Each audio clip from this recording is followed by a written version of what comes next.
Alors, pour en parler avec nous, deux invités sur le plateau du 64 minutes. D'abord, Stéphane Babet. Bonsoir. Bonsoir. Stéphane Babet, vous êtes écrivain, passionné par l'Algérie. On va comprendre pourquoi dans un instant. Vous avez écrit plusieurs livres sur ce pays, sur l'Algérie, entre autres L'Inconnu d'Alger, un roman en 2009, et puis un essai sur Camus, une passion algérienne, en 2010. Et le dernier de vos livres qui vient de sortir aux éditions du Rocher, France, Algérie, l'impossible divorce. C'est un peu le thème de notre débat ce soir. Alors, un mot d'abord sur L'Inconnu d'Alger, avant de présenter Jean-Claude Escaffi, je ne vous oublie pas. Mais L'Inconnu d'Alger, c'est, j'imagine, votre père, ce père algérien, partisan de l'indépendance, que vous n'avez pas connu. Oui, mais je dis toujours que j'ai pris l'Algérie avec un train de retard et que l'essentiel c'était de prendre le train. Ouais. Et donc, je suis parti à la recherche de cette origine cachée, en tout cas pas forcément volontairement, mais effectivement cachée. Vous ne saviez pas que votre père était algérien ? Je l'ai su assez tôt, vers l'âge de 7-8 ans, je crois, mais j'avais très peu d'éléments et ça a été très long pour retrouver l'histoire. Et puis, quand on retrouve ses origines, on retrouve, en tout cas une partie de ses origines, on retrouve un pays, une culture et une problématique avec. Et une partie de son identité ? Et une partie de son identité, la moitié. Jean-Claude Escaffi, bonsoir. Bonsoir. Alors, vous êtes journaliste à la retraite ? Tout juste à la retraite, et vous publiez sur les traces du père, encore question du père, question à l'officier tué en Algérie aux éditions Salvator. Alors vous êtes aussi concerné par l'Algérie et par votre sang, puisque votre père était officier dans les SAS, dans les sections spéciales administratives spécialisées. Oui, voilà, c'est ça. Voilà, les sections administratives spécialisées en Algérie. Il a été tué en octobre 59. Et pour l'écriture de ce livre, vous avez retrouvé par hasard le meurtrier de votre père. Oui, je suis allé faire l'enquête. En fait, disons que ça a mûri très lentement, puisque comme journaliste, déjà, je m'étais intéressé à l'Algérie, mais de manière tout à fait épisodique. Et j'ai mis 50 ans à me dire, il faut aller en Algérie sur les traces du père, avec aussi une question quand on révèle toutes les exactions que l'armée française a pu faire dans les années 90. Et moi, j'avais eu énormément de témoignages là-dessus.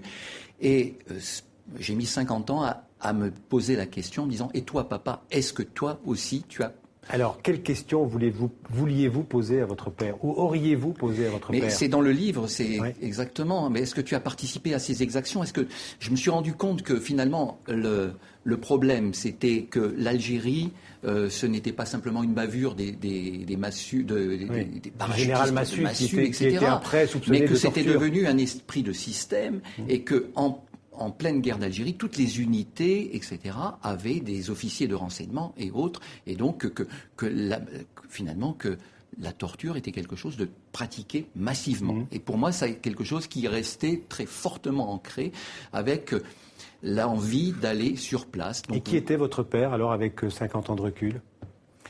Voilà, alors j'ai découvert mon père, je l'ai refait vivre, mais il correspond peut-être à l'image que je me faisais, mais c'est une image, moi j'avais 7 ans quand... j'avais 7 ans quand il est parti à la guerre, mais il a passé son temps à la guerre là-bas.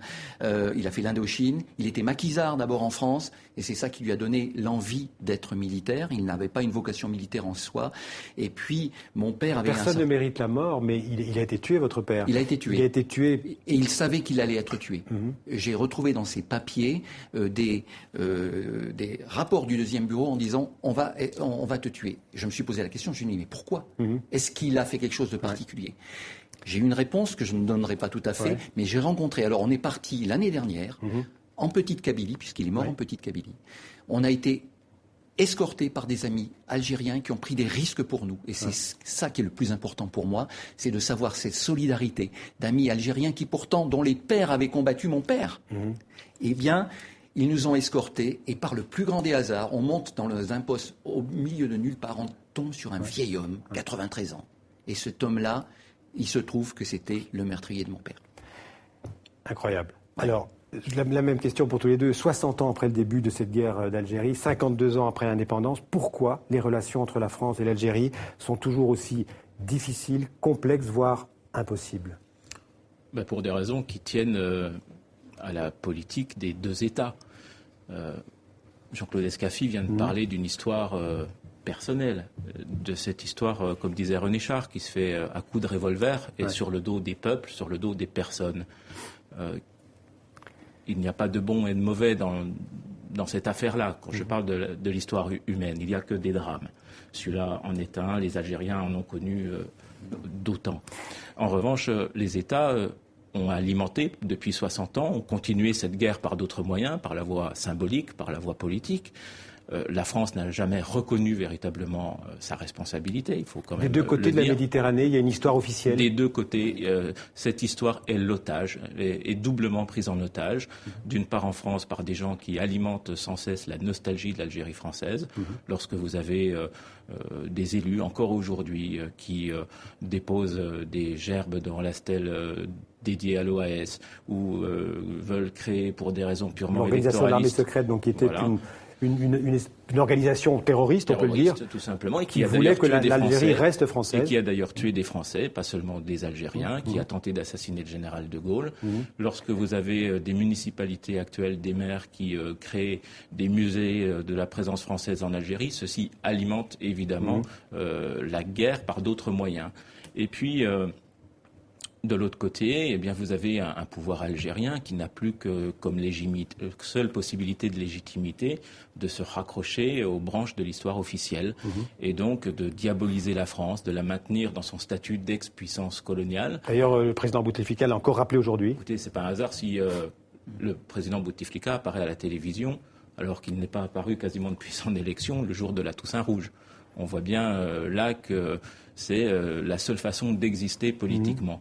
Eh bien, ce pouvoir vieillissant qui s'est arrogé l'Algérie comme une propriété privée n'a plus que ça pour tenir. Jean-Claude Escaffi, les intérêts des deux États ne correspondent pas nécessairement à l'intérêt des Français et des Algériens. Moi, ce qui m'a frappé, mais je crois que Stéphane, c'est la même chose, c'est quand on va en Algérie, d'un côté, il y a le discours officiel qui reste très incantatoire, y compris sur les chiffres qui sont complètement fantaisistes des morts, mais on ne parle pas évidemment des exactions qui ont été commises à l'intérieur du camp, entre les FLN, le MNA, etc.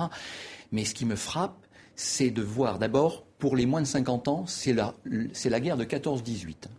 Pour notre génération, c'est-à-dire la guerre d'Algérie, la guerre d'indépendance, de libération, comme on dit, la révolution, c'est quelque chose de très lointain. Et vous parlez pour des Algériens. Pour les Algériens. Et pour le Pourtant, c'est toujours le FLN qui est au pouvoir. Oui. Après, alors il y a l'histoire officielle, c'est-à-dire qu'il y a un fossé entre l'histoire officielle et puis ces gens qui, moi, j'ai plein d'anecdotes de gens à qui on a dit. C'est le fils de l'officier qui a été tué. On a été reçus de manière absolument fantastique par des gens. J'ai vu aussi des scènes de fraternisation entre gens qui se sont combattus sur le même terrain. Et je crois que là, il y a une passion qui s'est je ne dirais pas éteinte, mais estompée. Et en même temps, une envie vraiment de pouvoir, à travers justement ce besoin de vérité, et une envie de pouvoir se réconcilier. Après le mensonge et les oublis peut-être des histoires officielles, il est temps que les historiens puissent faire leur travail. Il faut que les historiens fassent leur travail. Ils ont commencé à le faire. Des gens comme Benjamin Stora ont fait un travail tout à fait remarquable. Et il y a aussi des historiens algériens qui le font. Il faut que historiens algériens et français, effectivement, puissent poursuivre ce travail et qu'ils le poursuivent, je pense, ensemble. En revanche, le rôle des États, c'est de dépasser l'histoire. Alors pour dépasser l'histoire, ça veut dire d'abord l'accepter dans sa globalité. Mais aujourd'hui, et je le dis dans mon livre, qu'il y a une urgence franco-algérienne. Le rôle des deux États, c'est de comprendre cette urgence, de dépasser l'histoire, parce qu'il y a des enjeux franco-algériens. Nous ne sommes pas deux pays anodins. Nous avons un lien d'intimité, on a des sangs mêlés, et il y a des enjeux... Il y a 132 ans de présence française en Algérie. Non seulement ça, mais combien de couples mixtes, combien de jeunes d'origine algérienne sur le sol français qui sont français à part entière, mais dont les origines sont une richesse pour la France. Et l'Algérie, elle aussi, a tout intérêt à regarder vers l'autre rive de la Méditerranée. D'ailleurs, les terroristes l'ont bien compris. Et donc, les enjeux sont tels qu'il y a une urgence à dépasser cette histoire-là. L'histoire, c'est pas ressasser le passé, c'est s'en servir pour bâtir. Jean-Claude Escaffi. Moi, j'aime bien le titre France-Algérie, l'impossible divorce. On allait y venir. Absolument. Oui. Je vous ai allez-y, vous faites la transition. Excusez-moi. Oui. Non, malgré tout, le divorce est impossible. Le divorce est impossible pour plein de raisons. Ouais. Parce qu'on a tellement de... Vraiment, je t'aime moi non plus. C'est-à-dire, il y a tellement de passion, parce que c'est comme dans une famille. Je crois qu'on a tellement de liens les uns avec les autres que c'est impossible de... Voilà, vous dites, je crois, dans votre livre, il faut dénouer les mémoires. Il n'y a pas de mémoire sans vérité. Oui. C'est la seule voie possible vers la réconciliation. Oui, mais que chacun, effectivement, fasse son propre travail de vérité. Et je crois que sans ça... Moi, je sais qu'en plus, Yasmina Khadra, qui a préfacé le livre... m'a dit... Ce grand auteur voilà, algérien. Il m'a fait ce grand honneur de me dire, mais j'ai beaucoup aimé votre livre parce que justement, il dépasse le manichéisme. Et je pense que toutes les détresses, toutes les blessures sont toutes aussi les unes et les autres respectables. Et souvent, quand on est enfermé dans sa propre blessure, on ne voit pas celle de l'autre. Vous y faisiez allusion, il y a une question algérienne aujourd'hui en France, actuelle, comme il y a une question française en Algérie aussi. Il y a une question algérienne en France qui est mal posée. Elle est mal posée parce que la France, parce qu'elle est en crise, parce qu'elle tend à se crisper sur elle-même, parce que certains alimentent cette angoisse. Ceux qui dénoncent le suicide français, en réalité, en font l'apologie, en voulant la refermer sur elle-même. Eh bien, cette France-là crée des amalgames vis-à-vis de l'Algérie. Cette France-là, pour faire bref, c'est l'extrême droite ? Oui, il y a une partie de la droite, il faut le dire clairement. Il y a une porosité qui n'est pas acceptable. Mais lorsque l'on désigne l'Algérie comme un pays d'immigration massive, de gens qui veulent profiter de nos acquis, lorsque l'on parle de la religion musulmane en l'amalgamant systématiquement avec l'islamisme radical, excusez-moi, mais les premières victimes de l'islamisme radical, ça a été le peuple algérien.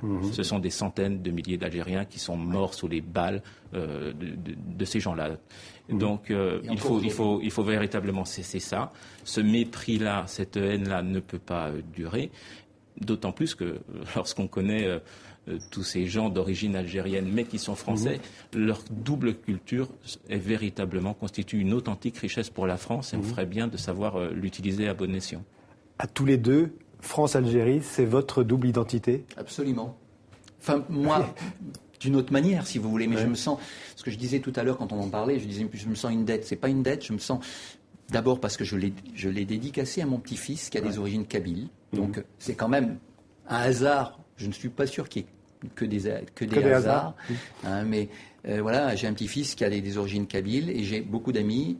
Et puis, vous avez aussi une histoire avec l'Algérie, bien sûr, puisque... Vous avez de la famille là-bas ? Non, mais moi, pour rebondir sur l'identité, elle sera vraiment accomplie lorsqu'il y aura des liens solides et durables autour d'un vrai projet franco-algérien. Je rappelle vos livres à tous les deux. Stéphane Babet, France-Algérie, l'impossible divorce aux éditions du Rocher.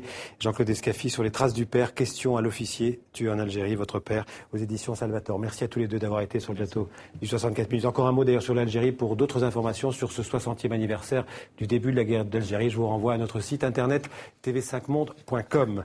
Merci à tous les deux.